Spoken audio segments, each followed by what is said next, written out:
All right, let's dive right into another deep dive. This time, we're going to be talking about the SCG pitch from that Australia-India test match. Oh, yeah. Remember that? It was Yeah. the one where the pitch was so green, It was something else. you'd think they were getting ready for golf, not cricket. It's a sight to behold, that's for sure. And, of course, it wasn't just the way it looked. Right. I mean, the match finished so quickly. Yeah, potentially just 3 days. Yeah. Got people talking, that's for sure. And it felt like everyone had something to say, especially after Sunil Gavaskar's comments. Of course. Cows can graze on it, Classic Sunny G. Classic Sunny G. But beyond that, beyond the funny line, he did bring up some interesting points about double standards. It's fascinating, isn't it? Yeah. He was basically saying that if this happened in India, Right. if India had a 3-day finish on a turning pitch, everyone would be up in arms. Yeah. But because it's Australia, it's like, oh, okay. It's acceptable, yeah. He even went on to say, and I quote, "We are not moaners, we are not wingers. You'll never find us complaining. But 15 wickets in a day in India, man, there would be hell." I mean, do you think he has a point? Is there a bias when we judge these pitches? Based on where the match is being played? I mean... Well, it's a complex issue. It's not just a simple yes or no. There's no denying that there's more scrutiny on pitches in the subcontinent. Right. You hear terms like dust bowls, doctored pitches. Yeah. And it does feel like sometimes those are based on unfair stereotypes. Okay. But on the other hand... India has had some pretty extreme turning tracks. Oh, yeah. In the past, like that 2023 indoor test. The pitch was practically crumbling on day one. That's true. But even that pitch had people criticizing it. And not just people outside of India. Remember Akash Chopra? Former Indian player. Right. He even said there's a big difference between a green top, Okay. which might make the match go faster, Right. and a dust bowl, Where you can't even bat. which makes batting a total lottery. Makes sense. And to be fair to Gavaskar, he was commentating on a match where 26 wickets fell in just 2 days. Yep. I mean, that's a lot of action. That's a lot of action. Even for a lively pitch, It's clear he was reacting to what he was seeing. Oh, absolutely. And it does raise the question, Right. do we as cricket fans want to see tests regularly finishing inside 3 days? Yeah. What does that do to the balance between bat and ball? And how does it affect, how entertaining the longest format is? These are questions worth thinking about. For sure, yeah. So Gavaskar had his say, but what did the fans think? We dug into a Reddit thread, Our Cricket. Oh, I bet. And as you can imagine, things got pretty heated. Oh, yeah. Those online forums? Yeah. They can be a gold mine. What did you see? Anything stand out?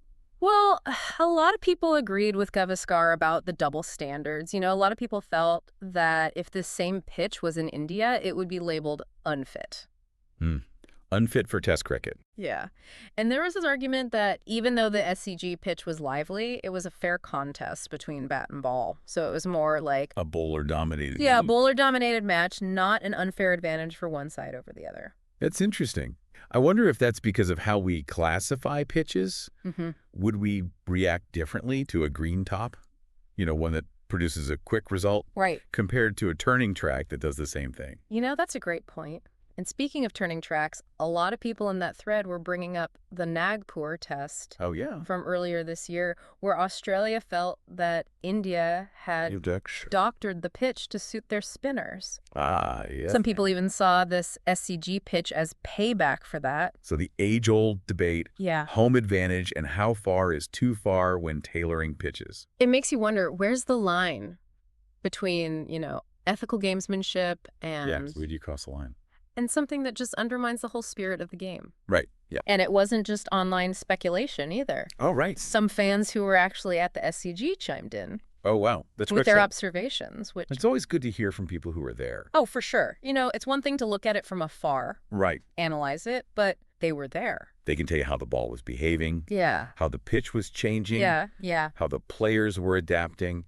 So we've got Gavaskar's, hot take, the fans debating online, firsthand accounts. But are there any specific examples from the match that maybe support or challenge what he was saying? Well, let's think about Beau Webster. Okay. The Australian debutant. He actually did great on that pitch. Oh, wow. He ended up with a 97 average. Wow. And it wasn't just luck, He was playing controlled shots, good footwork against the moving ball. That's interesting.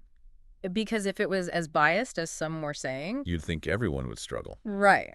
not just a few players. Right, exactly. So Webster's performance does kind of suggest there's more to the story than just a green pitch equals unfair advantage. It does, and it reminds me of another comparison that came up in the Reddit thread. Okay. The GABA two-day test against South Africa in 2022. You remember that one? Oh, yeah. Whirlwind of a match, finished in just 2 days.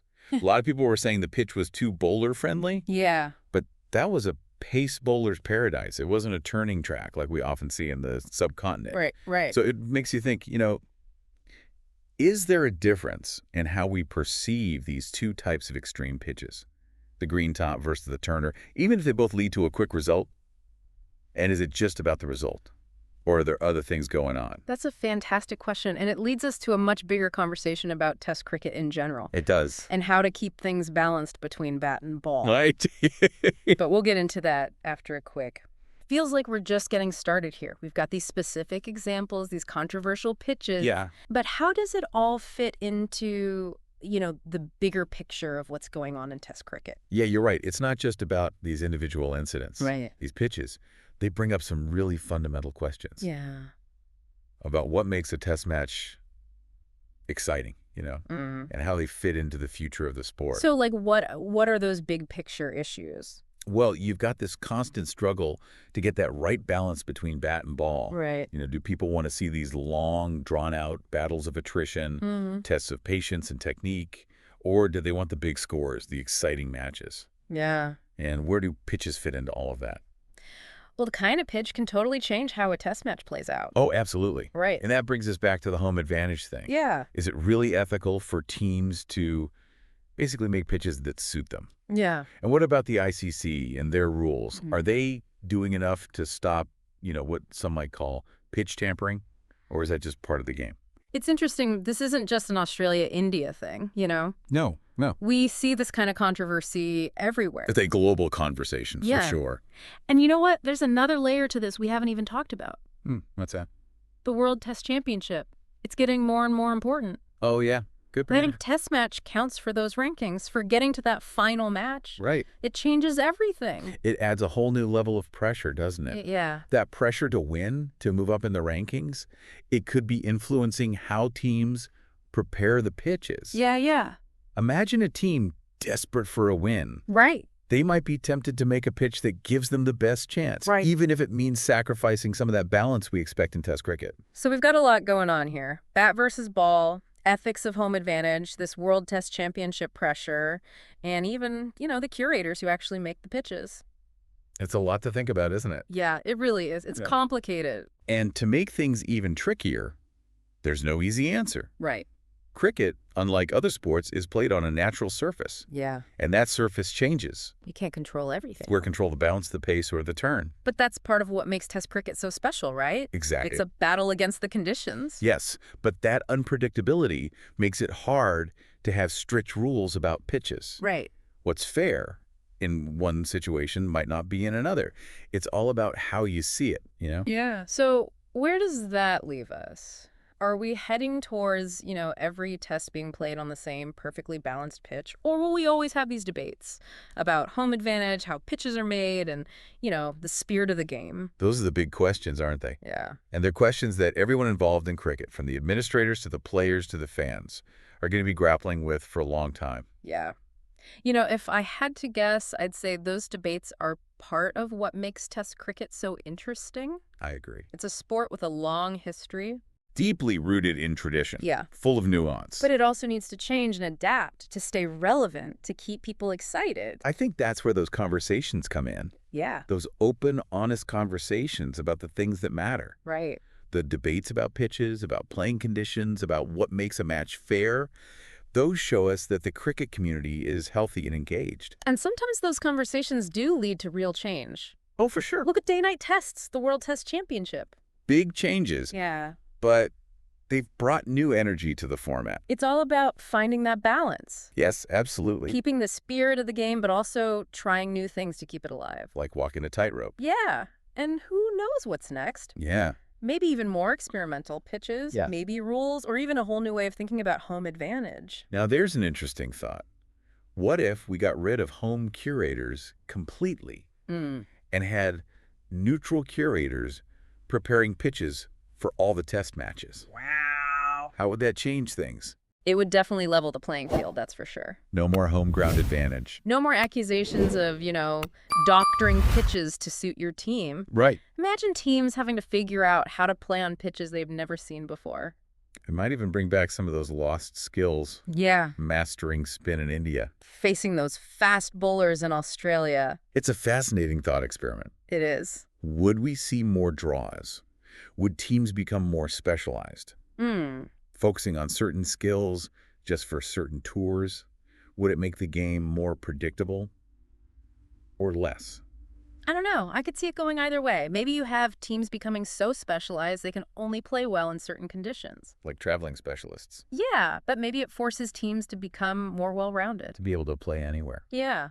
What about the fans? Oh yeah, what about them? Would they enjoy these unpredictable matches? Or would they miss that home ground advantage, or they kind of know what to expect? Those are great questions. It would definitely make things more interesting. Not knowing what the pitch will be like, Right. seeing how teams change their strategies. Maybe even their lineups. It could be a whole new era for Test cricket. It would definitely shake things up. Yeah. Of course, this is all hypothetical. Right. There would be a lot to figure out logistically, practically. But just thinking about it, Yeah.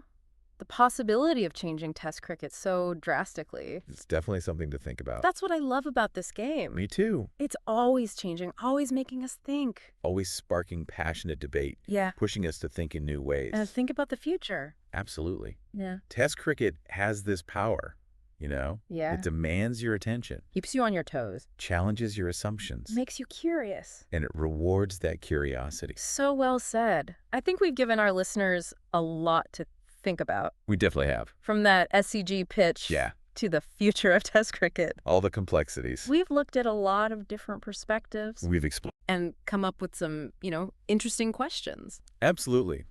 It's been a great journey, hasn't it? It has. Right into the heart of this controversy. Yeah. Not just about the pitches themselves, Right. but about the culture and the philosophy of cricket. And in the end, isn't that what makes Test cricket so special? It is. It goes beyond the field. It sparks debate Makes people passionate. and makes us question our own ideas About fairness, about tradition. and about the future of the game. The game we all love. Yeah, I think after all this, it's safe to say there's no easy answer when it comes to pitches and Test cricket. No, not really. What might seem unfair in one match Right. could be totally fine in another. It's all about context. Yeah, exactly. Right. I think the important thing is to keep talking about it. Keep the conversation going. Yeah, don't be afraid to ask those tough questions. Exactly. Question what we think is true. Challenge those double standards. Try to make the game both competitive and entertaining. Those are all important parts of the process. It always comes back to that balance, doesn't it? It does. Speaking of balance, I keep thinking about those comments about tailoring pitches for certain bowlers. Right. What if we took that to the extreme? Like, what if we got rid of home curators completely Okay. and used neutral curators for every single Test match? Wow, now that's a big change. Yeah. Yeah. How do you think that would change things? It would definitely make things fair in terms of the pitches. Right. No more home ground advantage, no more accusations of doctoring. No more, this pitch is made for spinners, or this one's for fast bowlers. Exactly. Imagine teams having to learn how to play on all kinds of pitches. It'd be a whole new challenge. Maybe it would even bring back some of those old school skills. Like, proper spin bowling in India. Or facing down those super fast bowlers in Australia. It's really interesting to think about. It is. Would we see more draws, do you think? Maybe? Would teams start to specialize more? Yeah, focusing on certain skills just for specific tours. Would it make the game more predictable? Or less? That's the question, isn't it? I could see it going either way. Maybe teams would become so specialized they could only play well in certain places. Almost like traveling experts, Yeah, but maybe it would force everyone to become more well-rounded. To be able to handle anything. Yeah, to be able to adapt to any pitch. What about the fans, though? Yeah, that's a good point. What would they think? Would they like these unpredictable matches? Or would they miss that home ground advantage? Where they kind of know what to expect. It would definitely add a layer of suspense, wouldn't it? Yeah, you wouldn't know what kind of pitch to expect. Seeing how teams would adjust their strategies, their lineups. It could be a whole new era for Test cricket. It's a real shakeup. It would. It really would. Of course, this is all hypothetical. Of course. There would be a lot of practical stuff to figure out. Logistics, rules. All of that. But just the idea of it, changing Test cricket that much. It's exciting to think about. It is. It really is. And I think that's what makes this game so great. I agree. It's always evolving, always sparking these debates. Always pushing us to think outside the box. And imagine new possibilities. Absolutely. Yeah. Test cricket has this unique ability to grab your attention. It does. It makes you think. Yeah. Challenges what you believe. And it rewards you for being curious. Well, I think we've given our listeners a lot to think about today. We have. From that SCG pitch to the future of Test cricket itself. We've covered a lot of ground. Explored a lot of different ideas. And asked some tough questions. It's been a fantastic journey, hasn't it? Right into the heart of this controversy. It has. And not just about the pitches, but about the culture and the philosophy of cricket. And I think that's what makes Test cricket so captivating. Absolutely. It goes beyond just what happens on the field. Starts conversations. It's people passionate. Makes us question what we believe. About fairness, about tradition, about the future of this game. Yeah, the game we all love. And that's it for today's deep dive. Thanks for joining us, and we'll catch you next time for another exploration of the cricketing world. See you then.